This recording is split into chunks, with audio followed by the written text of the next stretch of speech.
Sa iba pa mga balita mga kabrigada, si PNP Chief General Torre naniniwalang naresolba na ang conflict matapos lumabas ang NAPOLCOM resolution na kumukontra sa pinatupad na huling balasahan sa PNP. Brigada Kat Austria, ibrigada mo! Brigada Live Report. Hindi dinideny ni PNP Chief General Nicolas Torre III na may conflict na nangyari. Sa press briefing dito sa Camp Crame, hindi idinetalya ni General Torre kung ano ang conflict na sinasabi niya dahil ito anya ay administrative in nature.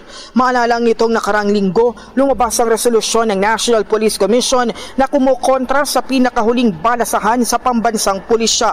Ayon kay Torre, ito ay normal na bahagi ng anumang institusyon at maayos na raw naresolba sa pamamagitan ng dialogo, paliwanagan at pagbabalik sa iisang layunin, ang kapakanan ng sambayanang Pilipino.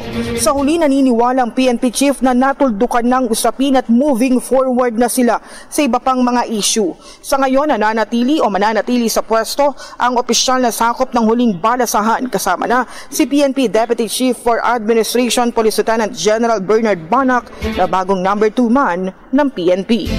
In the heart of changing lives, ako si Brigada Kat Austria ng 105.1 Brigada News sa Manila, The Music and News Authority.